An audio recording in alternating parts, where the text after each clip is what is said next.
అష్టావక్ర సంహిత chapter 18 talk 74. నువ్వు ఒక దాన్ని నమ్ముతున్నావంటే దాని అర్థం ఆ విషయం గురించి నీకు తెలియదని, లేదా ఆ విషయం గురించి నీకు సందేహం ఉందని, సంశయం ఉందని. Doubt is belief. ప్రతి నాణ్యానికి బొమ్మ బురుసున్నట్టు మనిషి వాడుతున్న ప్రతి పదానికి రెండు అర్థాలు ఉంటాయి.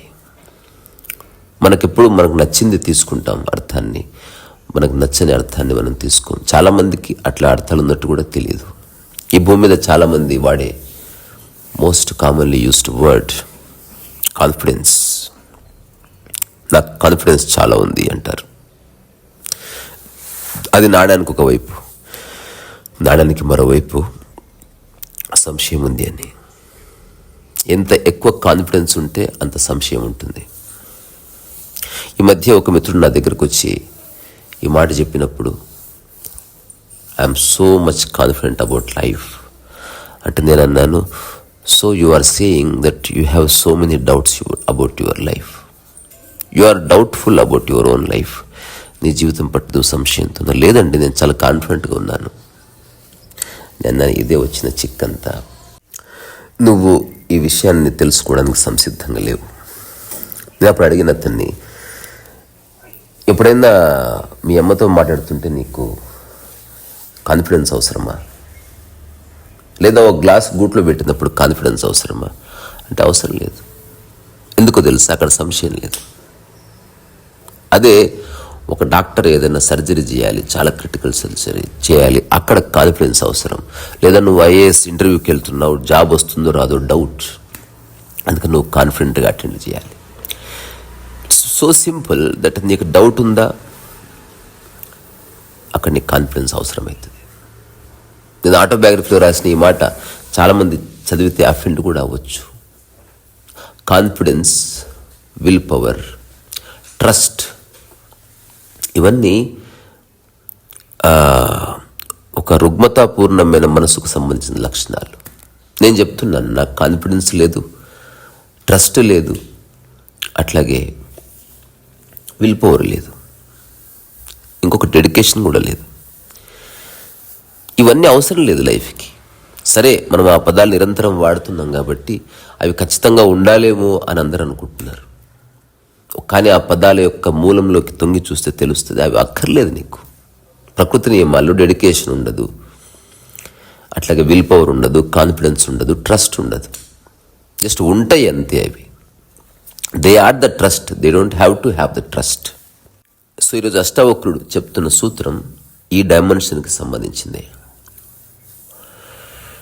ఇప్పుడు సూర్యుడు వస్తాడని మనకు తెలుసు, అందుకని సూర్యుడు వస్తాడని కాన్ఫిడెన్స్ అక్కర్లే. నేను శ్వాసిస్తానని తెలుసు, అందుకని నేను శ్వాసించే విషయంలో నాకే కాన్ఫిడెన్స్ అక్కర్లే. అలాగే డౌట్ అక్కర్లే. సో మొగ్గ వికసిస్తుందని మనకు నిశ్చయంగా తెలుసు, ఖచ్చితంగా ఫ్లవర్ అవుతుందని తెలుసు మనకు. అట్లాగే మన గింజ వేస్తే మొలకెత్తుతుందని ఖచ్చితంగా తెలుసు మనకు. స్వభావం అట్లా ఉంటుంది. ప్రపంచంలో ప్రాపంచిక విషయాల్లో మాత్రమే ఈ కాన్ఫిడెన్స్, విల్ పవర్, డెడికేషను ఇవన్నీ ఉండేది. ప్రకృతిలో అసలు సంశయం లేదు. అన్ని పనులు ఎలాంటి సంశయం లేని ఒక స్థితిలో జరుగుతాయి. ఎందుకంటే అక్కడ సంశయించేవాడు లేడు, ఆశించేవాడు లేడు, లేకపోతే ఇలాగే జరగాలని నిర్ణయించేవాడు లేడు.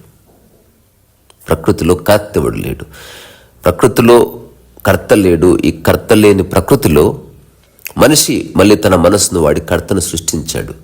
దానికి భగవంతుడు దేవుడిని పేరు పెట్టాడు. కొన్ని వేల సంవత్సరాలుగా ఉంది కాబట్టి, కొన్ని లక్షల కోట్ల మంది నమ్ముతున్నారు కాబట్టి అది ఇప్పుడు ఒక విశ్వాసం కింద మారింది. ఇంకొక 2 పదాలు చెప్పి సూత్రంలోకి వెళుతా. నమ్మకానికి విశ్వాసానికి ఉన్న తేడా, అది ఇంగ్లీష్లో అయితే బిలీఫ్ అండ్ ఫెయిత్. మీకు డిక్షనరీలో వెతికినా దాదాపు సిమిలర్ మీనింగ్ కనిపిస్తాయి. కానీ అది సైకలాజికల్ రిల్మ్కి సంబంధించిన డైమెన్షన్. ప్రాపంచిక విషయాలకు సంబంధించిన విషయాలు నీకు విశ్వాసం కావాలి, సరే నమ్మకం కావాలి. నాకు జాబ్ వస్తుందని నమ్మకం, నేను ప్రేమించిన అమ్మాయి నన్ను పెళ్లి చేసుకుంటుందని నమ్మకం, ఏవైతే మన కంటికి కనబడవో, అతీతంగా ఉన్నాయో అట్లాంటి విషయాల్లో విశ్వాసం కావాలి, ఫెయిత్. అందుకే క్రిస్టియానిటీ ఫెయిత్కి సంబంధించింది, ఇస్లాం ఫెయిత్కి సంబంధించింది. నువ్వు భగవంతుణ్ణి పూజించే పూజలన్నీ ఫెయిత్కి సంబంధించినవి. ఉద్యోగం అన్నది జస్ట్ బిలీఫ్కి సంబంధించింది.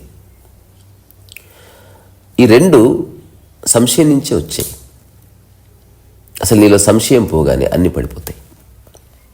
సో ఈరోజు అష్టవక్రుడు చెప్తున్న సూత్రం చాలా అద్భుతమైన సూత్రం. నేను చెప్పాను కదా, 41 సూత్రాలు ఇందులో ఏరితే ఆ 41 సూత్రాలు 41 వాక్యాలుగా రాయొచ్చు, లేదా 41 ప్రబంధాలుగా రాయొచ్చు, లేదా 41 పదాలుగా కూడా రాయొచ్చు, లేదా అన్నిటి సారాన్ని 2 పదాలుగా చెప్పవచ్చు. అష్టవక్ర సారం అంతా 2.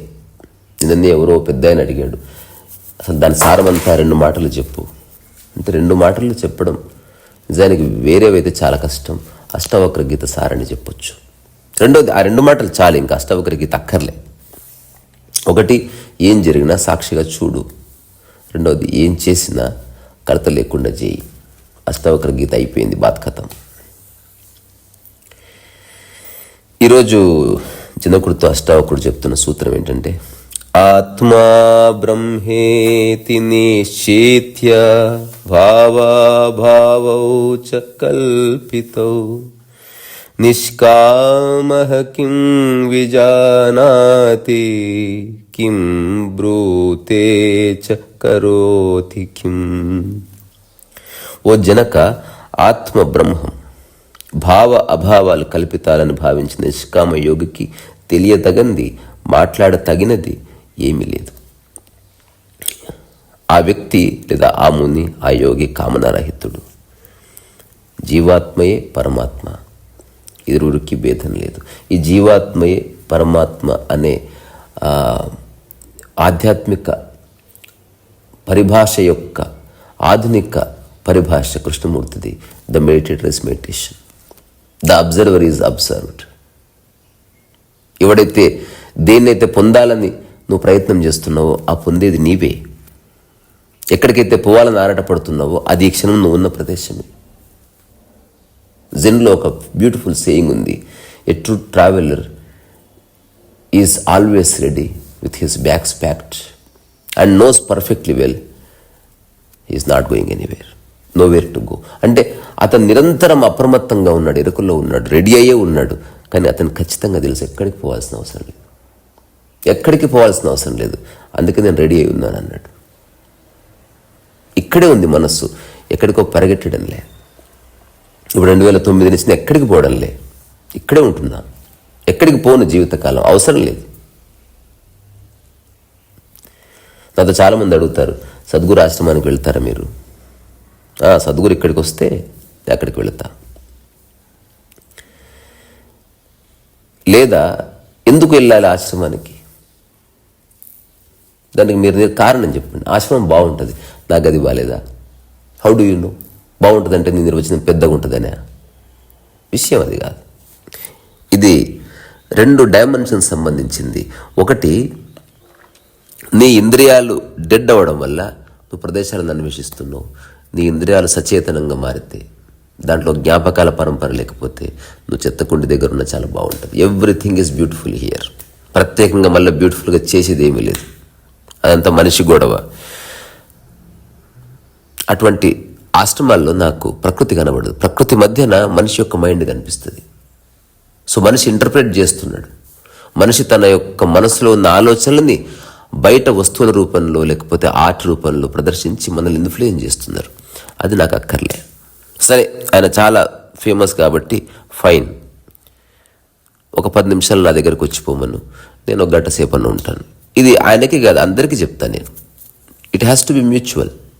ఎందుకంటే మూల స్థితిలో సద్గురు అనుభవిస్తున్నది నేను అనుభవిస్తున్నా. బాహ్యంగా నేను అనుభవిస్తున్న సద్గురు అనుభవించలేడు, అలాగే సద్గురు అనుభవించేది నేను అనుభవించలేను. అట్లాగే మీరు అనుభవించేది నేను అనుభవించలేను, నేను అనుభవిస్తున్నది మీరు అనుభవించ. మూల స్థితులు అన్నీ ఒకటి. నిద్ర విషయంలో మనం అంతా ఒకటే. సద్గురుని ఎగ్జాంపుల్గా తీసుకుంటుంది అంటే ఆయన పట్ల ఏదో నాకు ద్వైతీ భావన, వైరము అట్లేమో అనుకోకండి. ఫేమస్ పర్సన్ రిజిస్టర్ అవుతుంది ఎగ్జాంపుల్ అని చెప్తున్నాడు అంతే. సో ఈరోజు అష్టవక్రుడు చెప్తున్న సూత్రం, ఆత్మ బ్రహ్మం, ఆత్మ బ్రహ్మేతి నిశ్చిత్య భావ భావౌచ కల్పితం. అంటే భావ అభావాలు కల్పితాలని భావించిన నిష్కామయోగికి కిం విజానాతి కిం బ్రూతే, అంటే అతను తెలుసుకోవాల్సింది లేదా అతను మాట్లాడవలసింది ఏమీ లేదు. ఎందుకంటే అతను కామన రహితుడు. ఇక్కడ మళ్ళీ ఆత్మ అనే పదం వాడగానే ఒక్కొక్క వ్యక్తికి ఒక్కొక్క ఆలోచన ఉంటుంది. ఆధ్యాత్మిక పరిభాషలో ఆత్మని నిర్వచించాల్సిన అవసరం ఉంది. ఆత్మ అంటే ఏది ఉందో అది. ఆత్మ అంటే ఎప్పటికీ మారనిది, నీలోనే. ఆత్మ అంటే నువ్వు అనుభవిస్తున్న మూల స్థితులకి అది పర్యాయవాచి. అది ప్రత్యేకంగా ఒక వస్తువు కాదు. ఆత్మని దర్శించడం అంటే ఆత్మని దర్శించడం కాదు. దర్శించడానికి ఆత్మ అంటూ ఏది లేదు. ఆత్మ యొక్క స్వభావాలు ఉన్నాయి. ప్రశాంతత పరిపూర్ణంగా అనుభవించడం ఆత్మను అనుభవించడమే, ఆత్మలో రవించడమే. అందుకే మనం ఏం చేస్తాం, ఆత్మారాముడని పిలిచాం. అంటే రాముడే ఆత్మ, అట్లనే ప్రశాంతతనే ఆత్మ, అట్లే ఎరుకనే ఆత్మ, చైతన్యమే ఆత్మ, కర్త లేకుండా చేసినటువంటి నిష్కామ కర్మనే ఆత్మ. అట్లా తీసుకున్నప్పుడే అష్టవక్ర గీతా సారము కానీ భగవద్గీత సారము కానీ తెలిసేది. ఇప్పుడు చాలామంది ఆత్మను దర్శించాలి, ఇంకా నా ఆత్మ నాకు కనిపిస్తలేదు, వాళ్ళు అనుకుంటున్నారు సినిమా లాగానో కుక్క పిల్లలాగానో ఏదో ఒకటి సినిమాలో చూపించారు కదా, తపస్సు చేయగా ఒక వెలుగు వస్తుంది, వెలుగు వచ్చి పోగొస్తుంది, ఒక పెద్ద ఆకారం వస్తుంది. చాలామందికి ఇట్లాంటి భ్రమలు ఉన్నాయి. ఏది కనబడదు, నిజానికి కనబడేవన్నీ పోవాలి.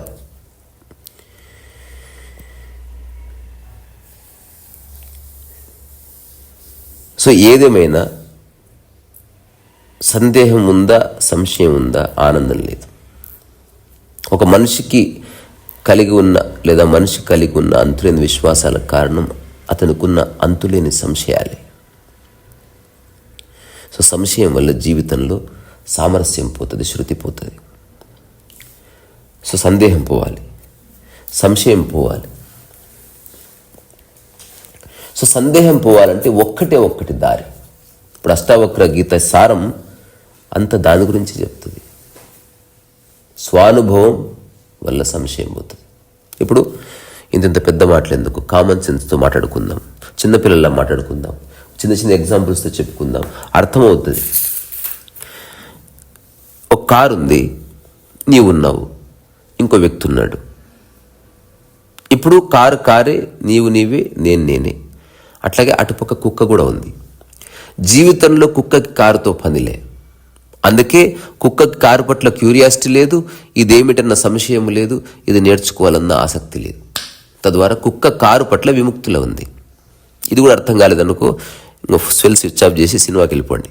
ఈ ఎగ్జాంపుల్ అర్థమైతే గుడ్, లేకపోతే ఇది మీకు పనికిరాదు అష్టావక్ర గీత. ఇంత తేలికైన పరిభాష. రెండవది, ఇంకొక వ్యక్తి ఉన్నాడు, అతని కారు సంపూర్ణంగా వచ్చు, అంటే కారులో కూర్చున్నాడు, అనుభవం అంటే అది. ఆలోచిస్తూ లేడు, చేస్తూ ఉన్నాడు, చేస్తూ ఆలోచిస్తున్నాడు, ఆలోచిస్తూ చేస్తున్నాడు, చేస్తూ రకరకాల వ్యక్తుల సలహాలు తీసుకుంటూ, లిటరేచర్ చదువుతూ, తన ఆలోచన రిఫైన్ చేసుకుంటూ, తన ప్రశ్నను రిఫైన్ చేసుకుంటూ, చివరికి ప్రశ్న డిసపిర్ అయిపోయింది. ఇప్పుడు కారుకు సంబంధించిన ఏ సంశయము తనలో లేదు. కారులో కూర్చుంటే ఎలా కూర్చుంటున్నాడు తెలుసా? బాత్రూంలో కమ్మోడు మీద కూర్చున్నట్టు, లేకపోతే ఆఫీస్లో తన కుర్చీలో కూర్చున్నట్టు, అటువంటి ఒక మానసిక స్థితి, లేదా బెడ్ ఎక్కినట్టు అట్లా కూర్చుంటున్నాడు. సంశయం లేదు. ఎందుకు లేదు? కారు నేర్చుకోవాలనుకున్నప్పుడు ఎన్ని రకాల సందేహాలు వస్తాయో అన్ని రకాల సందేహాలకి జవాబులు దొరికాయి. తద్వారా సంశయం పోయింది. మూడో వ్యక్తి ఉన్నాడు, అతను కారు రాదు, నేర్చుకోవాలన్న ఆలోచన మాత్రం నడపాలన్న తహతహ ఉంది. కారు చూడగానే ఎగ్జైట్ అవుతున్నాడు. డ్రైవర్ పక్కన కూర్చున్న ప్రతిసారి ఒక అంతులేని జిజ్ఞాసతో చూస్తున్నాడు, రకరకాల ప్రశ్నలు వేస్తున్నాడు. అబ్బా ఏం కట్టుకొట్టావు భయ్యా అన్నాడు. ఏముంది భయ్యా, చిన్న విషయం ఇది అన్నాడు. వచ్చినవాడు రానివాడు థ్రిల్ అవుతున్నాడు. సో ఒకటే కారు కానీ మూడు మనస్సులు. ఒకటి ఆచరించే మనస్సు, ఒకటి ఆలోచించే మనస్సు, ఒకటి అవసరం లేదనే మనస్సు. ఇప్పుడు ఆ కుక్క స్థితిలో అష్టావక్రుడు ఉండమని చెప్తున్నాడు ఈ సూత్రంలో. కారు ఉంది, ఉండని, అవసరమే లేదు. లేదా ఈ కారు అనుభవించి దాని పట్ల సంశయాలు పోయిన స్థితి కన్నారా?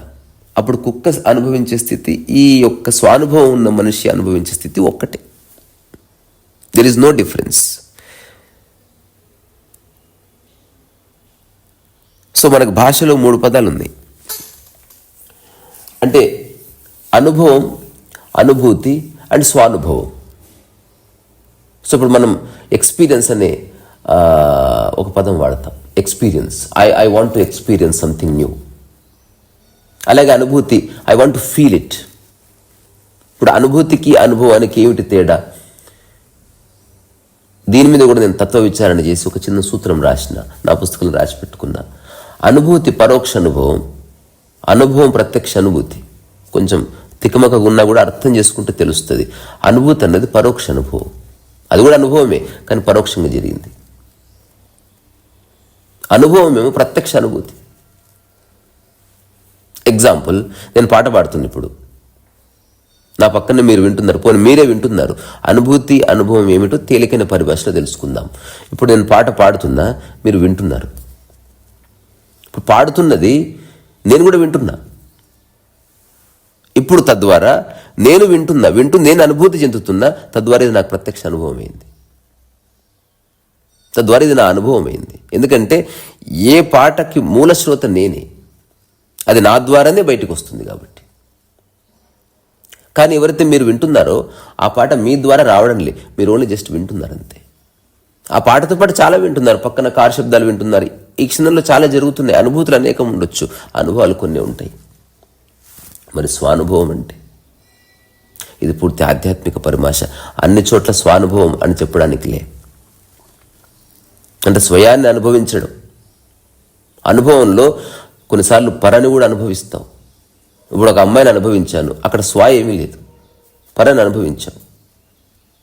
అనుభవించడంలో కర్త ఉంది, అనుభూతిలోనూ కర్త ఉంది. స్వానుభవంలో స్వ డిసెప్టర్ అయిపోతుంది. నేను ఇది చేశాను అని చెప్పుకునే స్థితి డిసెప్టర్ అయిపోతుంది, ఎందుకంటే స్వ డిసెప్టర్ అయింది కాబట్టి. ఇది వెరీ రేర్ డైమెన్షన్. ఇప్పుడు ఎవరైతే వింటున్నారో ఇవన్నీ వెంటనే అర్థం చేసుకోవాలి లేదా ఆచరించేసేయాలి, ఇది అనుభవంలోకి వచ్చేయాలన్న ఆలోచన వదిలేయండి. తెలియాల్సిన టైంలో ఇలాగో తెలుస్తుంది.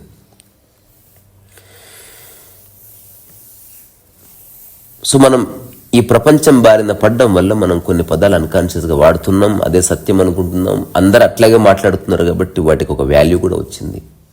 సంకల్పం చేసేవాడిని మెచ్చుకుంటున్నాం.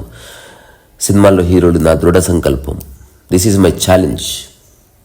సినిమా పేరు కూడా ఉంది, ఛాలెంజ్, గోల్.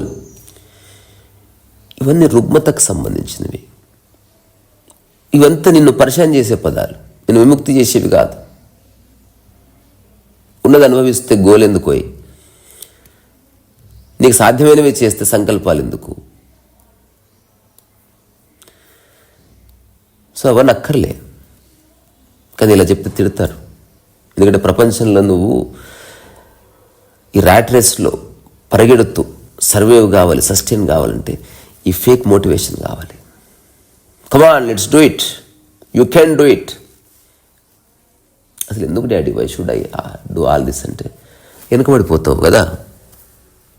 నువ్వు పరిగెత్తకపోతే మీ డాడీకి పేరు రాదు. మళ్ళీ మీ అబ్బాయి ఇంటి ఇట్లా అయిపోయాడంటే మీ డాడీకి తలదించుకోవాల్సి వస్తుంది.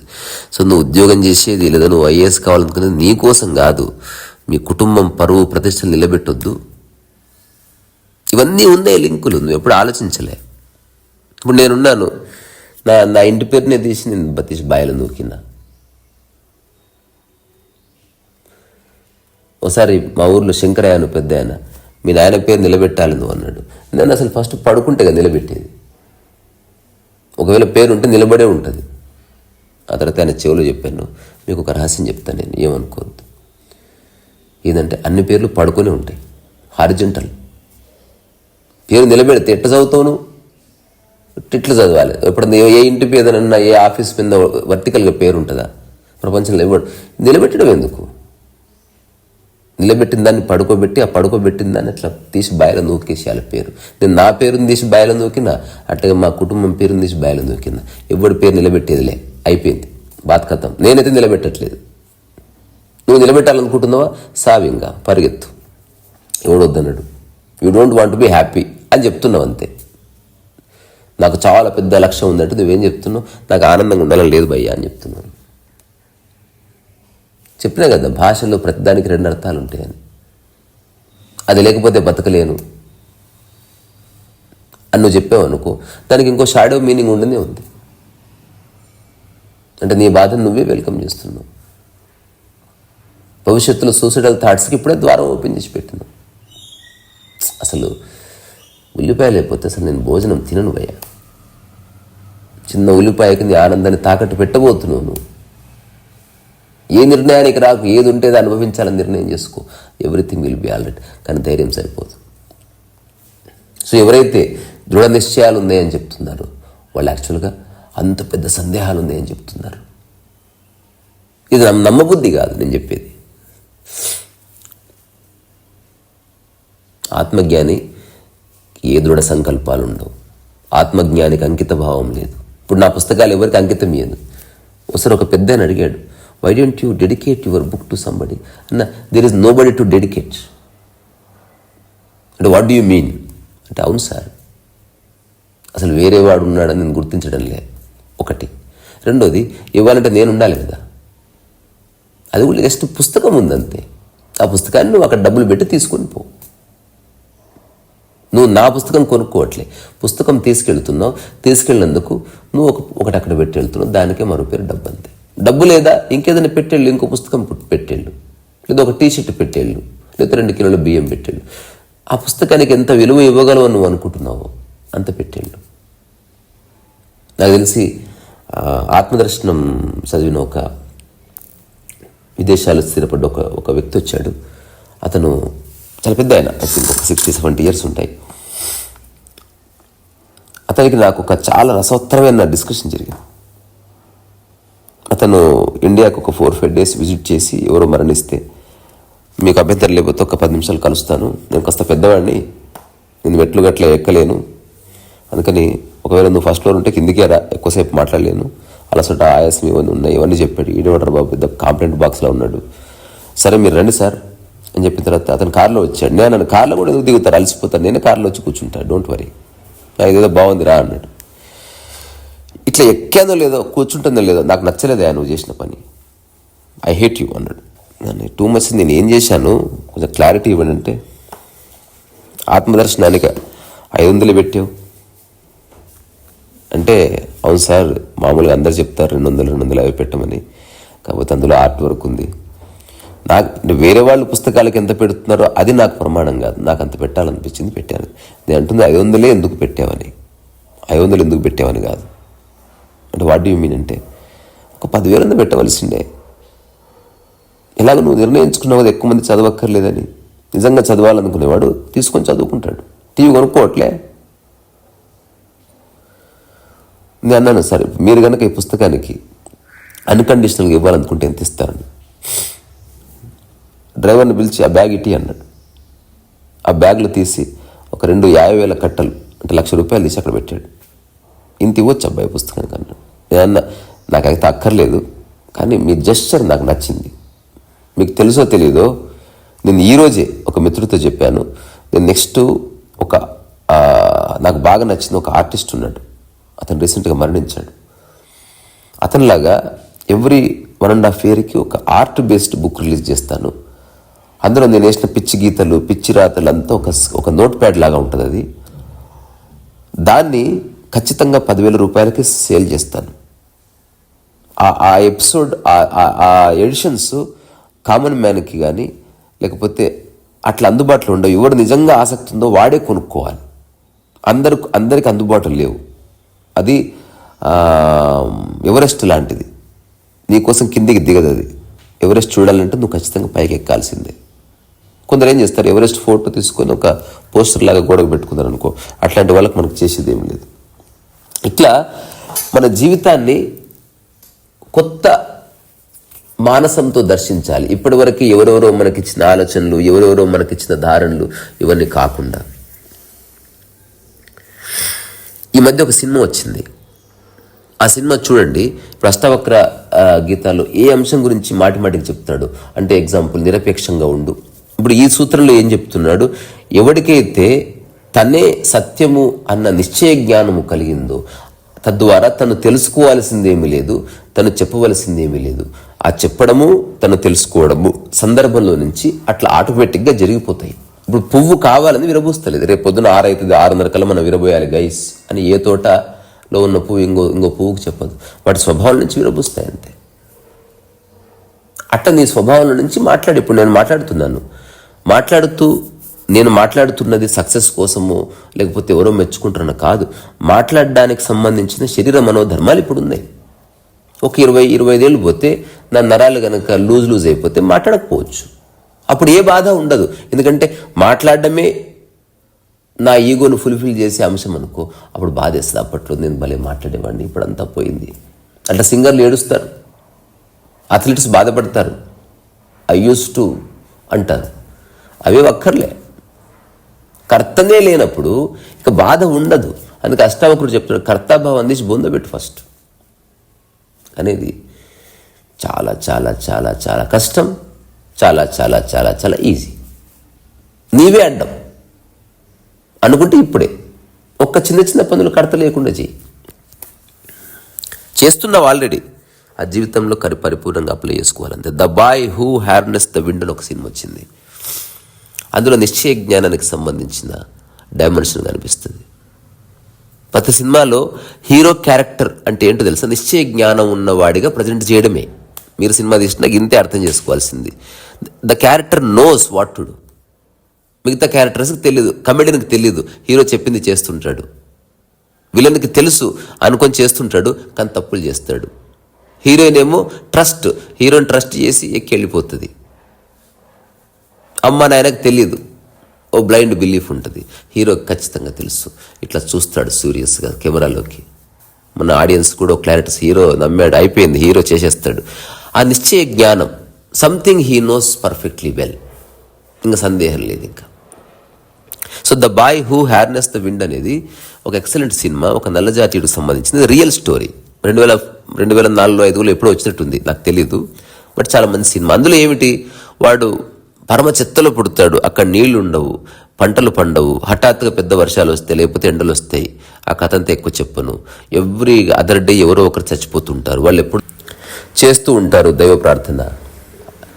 సో ఏ మార్పు ఉండదు. అయితే అక్కడ ఒక ఆణిముత్యం లాంటి ఒక పిల్లవాడు పుడతాడు. వాడు సృజనశీలి, వాడు ఆలోచిస్తాడు. అప్పుడు వాడు ఏం చేస్తాడు, అక్కడున్న రకరకాల పుస్తకాల లైబ్రరీలో చదువుకున్నాడు. స్కూల్కి వెళ్ళాడు పాపం. రకరకాల స్క్రాప్ అదంతా ఏరుకొచ్చుకొని వస్తువులు తయారు చేస్తాడు. వాడు ఆలోచిస్తూ బతికేవాడు కాదు, ప్రార్థిస్తూ బతికేవాడు కాదు, నమ్మకాలతో బతికేవాడు కాదు. వాడు ఆచరిస్తూ అక్కడి నుంచి జీవితాన్ని మార్చుకునే ఒక డైమెన్షన్ ఉన్నవాడు, అట్లాంటి స్ఫురణ ఉన్నవాడు. అట్లా ఫైనల్గా ఏమిటంటే వాళ్ళ ఫాదర్కి చెప్తాడు, మన కళ్ళ ముందే ఇన్ని చచ్చిపోతున్నాయి, మనకు నచ్చిన కుక్క కూడా చచ్చిపోయింది, కానీ మీ విశ్వాసాలు ఎందుకు మీరు వదిలేరు? ఎంతసేపు నీళ్లు రావు, నీళ్ళు ఎక్కడో లోపల ఉన్నాయి, చేదుకోలేము. ఒక్క బకెట్ చేదుకుంటాం, పొలానికి సరిపోతే ఎప్పటికి చేదలేము. తర్వాత నీకున్న ఒక సైకిల్ నాకు ఇచ్చేసి నేను ప్రయోగం చేస్తా, ఫెయిల్ అయితేనేమో, కానీ ఒకవేళ వర్కౌట్ అయితే అందరికి ఉపయోగపడుతుంది, అదొక దారి చూపిస్తుంది. ఇలాగందరం చచ్చిపోతాం డాడీ, చచ్చిపోయే లోపు ఏదైనా చేసి చచ్చిపోదాం కదా, ఏంది ప్రార్థనలు పొద్దుస్తమానం. అప్పుడు తండ్రి తనకెంతో ఇష్టమైన సైకిల్ ఇచ్చేస్తే దాంతో ఒక విండ్ మిల్ తయారు చేస్తారు. మొత్తం స్క్రాప్ని యూజ్ చేసి ఒక బ్యాటరీని తయారు చేసి అందరూ టెన్షన్ పడుతుంటారు అసలు.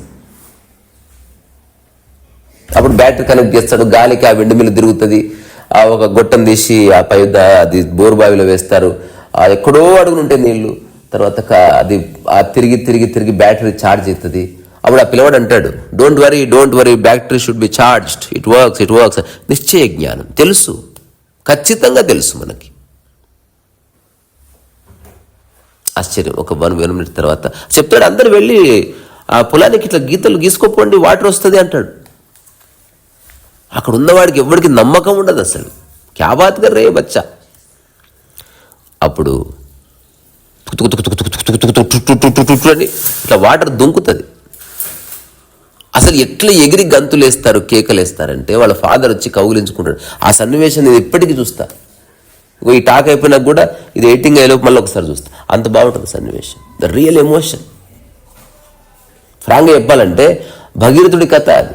భగీరథుడేమో పైనుంచి నీళ్ళని కిందికి తీసుకొచ్చాడు, ఆ కింది నుంచి నీళ్ళని ఎత్తుమే పెట్టుకున్నాడు, ఏదో ఉంటుంది కథ.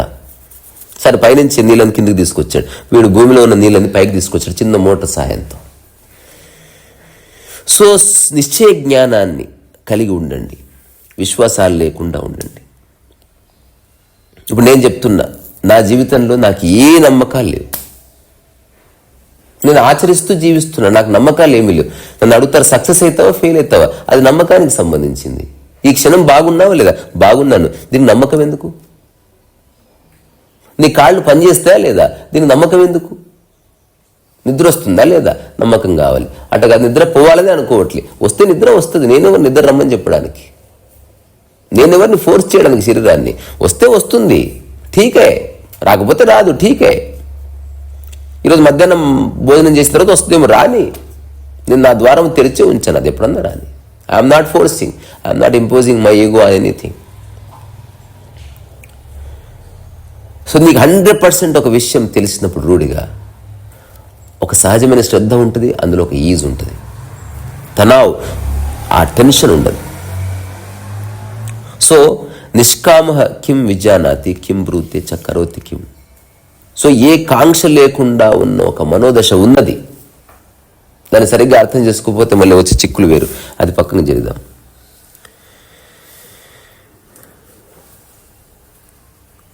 ఒక్క మాట చెప్పి ముగిస్తా. ఎంత వ్యాఖ్య చేసినా ఎంతైనా చేయొచ్చు, కానీ ఓవరాల్గా విషయం ఏమిటి అంటే, నీకు నీవెవరో పరిపూర్ణంగా తెలిస్తే, నీవెవరో అంటే ఏవి నీ మూల స్థితిలో నీకు పరిపూర్ణంగా తెలిస్తే, ఆ మూల స్థితిలో నీ ఆత్మ అని తెలిస్తే, అట్లా ఆత్మదర్శనమైంది. అట్లా వాటికి సంబంధించిన జ్ఞానము నీకు తెలిసింది, అవి పరిపూర్ణంగా నిశ్చయముగా తెలిసాయి. ఇక దాని పట్ల నీకే సందేహాలు లేవు, సంశయాలు లేవు. నీలో సందేహము సంశయం లేదు కాబట్టి నువ్వు ఎవరిని తిరిగి ప్రశ్నించి ఇది అవునా కాదా, నేను అనుకుంటున్నాను, ఇది నిజమేనా అని అడగడం లేదు. పొయ్యి మీద నీళ్లు పెడితే హీట్ అయితే అని తెలుసు, తద్వారా ఆశ్చర్యము లేదు, దాని పట్ల సంశయము లేదు, దాని గురించి గొప్పగా చెప్పుకోవడం లేదు. ఈరోజు నేను నీళ్లు పెట్టాను పొయ్యి మీద, అసలు కరిగితే నాకు ఎంత ఆనందమైంది, ఎందుకు చెప్పావు? మొట్టమొదటి నీళ్లు కాగబెట్టిన వాడికి అటువంటి ఫీలింగ్ కలిగి ఉంటుంది, సంథింగ్ న్యూ హ్యాపెండ్. ఇప్పుడు అందరూ చేస్తున్నారు కదా, అందరూ చేసేది నువ్వు చేసావు అనుకో, నువ్వు గొప్పగా చెప్పుకోవడానికి ఏముండదు. ఎవ్వడు చేయండి నువ్వు చేస్తే గొప్పగా చెప్పుకోవాలి. ప్రతిరోజు పద్మశ్రీ ఇస్తున్నారు అనుకో, నువ్వేం చేసినా ఎవ్వడు చెప్పుకోడు దానికి. నువ్వు చాలా హార్డ్ వర్క్ చేసి ఏదేదో చేస్తే అప్పుడు ఎవరో గుర్తిస్తే. ఇదంతా ప్రపంచం గొడవ, అష్టవక్ర గీత, ప్రకృతి సామరస్యం. ఏ గొడవలు లేవు. గొడవ ఉండాలంటే ఎవడో ఉండాలి కదా, ద్వైతం ఉంటేనే గొడవ ఉంది. చూడండి ఒకసారి, నీవు వేరే ఉంటే గొడవ, నువ్వు అనుకుంటున్న ఆలోచనలు అందులో రెండు ఉంటే మళ్ళీ గొడవ. ద్వైతం ఎక్కడ ఉంటే అక్కడ గొడవ. ద్వైతం కంటే ఎక్కువ 3, 4, 5, 10 ఉంటే 50 మంది కలిస్తే మెల్లగా ధర్నా, 100 మంది కలిస్తే ఉద్యమం, 1,00,000 మంది కలిస్తే విప్లవం, ఇంకా అందరు కలిస్తే వినాశనం. సో ఏం జరిగినా చూడు, ఏం చేసినా కడత లేకుండా చేయి. నిశ్చయ జ్ఞానం అంటే అది సాక్షి 100%. ఓషో ఒక మాట అన్నాడు, నాకు బలి నచ్చింది. అది నువ్వు కనే కలలు వేరు, నేను కనే కలలు వేరు, కానీ మన ఇద్దరి సాక్షి ఒకటే అన్నాడు. నేను దాన్ని బేస్ చేసుకుని ఒక అనాలజీ రాశాను. నువ్వు కూర్చున్న కుర్చీ వేరు, నేను కూర్చున్న కుర్చీ వేరు థియేటర్లో, కానీ మన ఇద్దరం చూస్తున్న సినిమా ఒకటే. ఇంతవరకు ఓకే. కానీ ఆ సినిమా గురించి నీ ఒపీనియన్ వేరు, నా ఒపీనియన్ వేరు. ఇది మారింది, కానీ అన్ని ఒపీనియన్స్ వేస్టే, ఇది మారలే. అసలు సినిమా గురించి ఒపీనియన్ ఏమిటి, అవసరం లేదు. నువ్వు సినిమాకి వెళ్ళింది నువ్వు చూసి ఆస్వాదించడానికి, సమయాన్ని మర్చిపోవడానికి, ఒపీనియన్ క్రియేట్ చేసుకోవడానికి కాదు. సినిమా చూసి హీరోని, ఆ కథని మొత్తం మర్చిపోయింది, మళ్ళీ వాస్తవంలోకి రా, అదంతా కల్పన. కానీ ఆ సినిమాని ఎవరైతే పోర్ట్రే చేశారో అతను నువ్వు హీరో అనుకుంటున్నావు. They are not heroes. వాళ్ళంతా పేపర్ టైగర్స్. వాళ్ళు చూపించే ఎమోషన్స్ ఇవంతా కూడా పేపర్ మీద లేకపోతే తెర మీద అంతే. అదంతా అబద్ధం కదా. దాన్ని సత్యమని ఎందుకు అనుకుంటున్నావు? ఆ అబద్ధాన్ని ఎందుకు ఆరాధిస్తున్నావు? There is no difference between you and a superstar. అలాగే ఒక మహాజ్ఞాని, అలాగే ఒక పండితుడు, అలాగే ఒక ప్రవచనకర్త, వాళ్ళకి ఏమీ తేడా లేదు. ఈ భూమి మీద మొట్టమొదటిసారి ఒక వింత జరుగుతుంది. ఆ వింత ఏమిటి అంటే,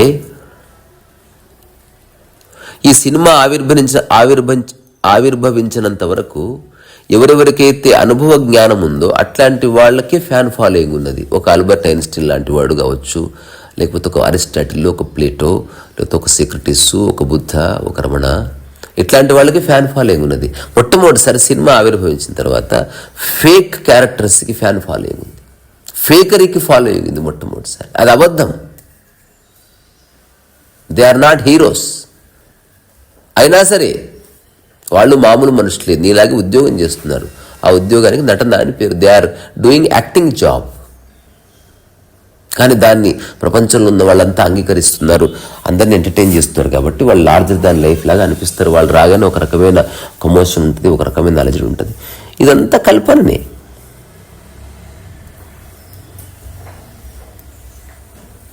ఇప్పుడు నేను ఎంతో ఈవెంట్స్లో చాలామంది సెలబ్రిటీస్ ఉంది ఈవెంట్లో, నేను ఎప్పుడు ఎవరు ఆటోగ్రాఫ్ తీసుకోలే, లేకపోతే వాళ్ళకి తలెత్తి కూడా చూడలే, ఏదో మామూలుగా హాయ్ అని చెప్తానంతే. నువ్వు ఒకసారి ఓ మిత్రుడు అన్నాడు, నీకు చాలా ఈగో అనుకుంటా. ఇది అబద్ధం. అట్లా అనిపిస్తుంది కానీ కాదు. నేను నా తోటి మనుషుల్లాగా చూస్తున్నాను అంతే. వాళ్ళకి సాధ్యమైంది వాళ్ళు చేస్తున్నారు, నాకు సాధ్యమైంది నేను చేస్తున్నాను. వాళ్ళు చేసే పని నేను గొప్ప పని అనుకోవట్లే, వాళ్ళకి సాధ్యమైన పని. అక్కడ ఉన్నారు వాళ్ళు, అలాంటి పని చేసే సందర్భంలో ఉన్నారు. ఇప్పుడు నేనే ఎన్టీఆర్ కుటుంబంలో పుట్టిన ప్రొడ్యూసర్ అయి ఉండేవాడిని, లేకపోతే కెమెరామెన్ అయి ఉండేవాడిని, నాకు కొంచెం ముక్కు అందంగా ఉంటే యాక్టర్ అయి ఉండేవాడిని. అది సాధ్యమైన పని. అక్కడ ఉన్న వాళ్ళకి సాధ్యం అవుతుంది అంతవరకు. ఇక్కడ గొప్ప పనులు అంటే ఏమీ లేవు. సో నీవు పోవాలి, కర్త పోవాలి, తద్వారా చేసేవాడు పోతాడు. సో కర్త లేకుండా జరుగుతున్న దానిలో ఒక భాగస్వామిగా అన్నది ఈ అష్టావక్ర గీత సారమంతా కూడా. సో అస్తిత్వం నీలో పలకని, అస్తిత్వం నీలో కదలని, అస్తిత్వమే నీలో శ్వాసించని, అస్తిత్వం నీ మూల పదార్థం. అస్తిత్వానికి అన్యముగా ఉన్నదంతా నీది కాదు. అస్తిత్వం పనులన్నీ నీవు చేయడం లేదు, అవి జరుగుతున్నాయి. నువ్వు చేస్తున్నా అనుకున్నావా, బాధ ఉంది. జరుగుతున్న దానిలో భాగస్వామి అనుకున్నావా, అహంకారం యొక్క అంతర్ధానం జరిగి అక్కడి నుంచి సహజ ఆనందానికి ద్వారం ఓపెన్ అవుతుంది. సో ఇక్కడి నుంచే మీ అందరి ఓపికకు శిరస్సు నమస్కారం చేస్తున్నారు ఈ సరస్వమేశ.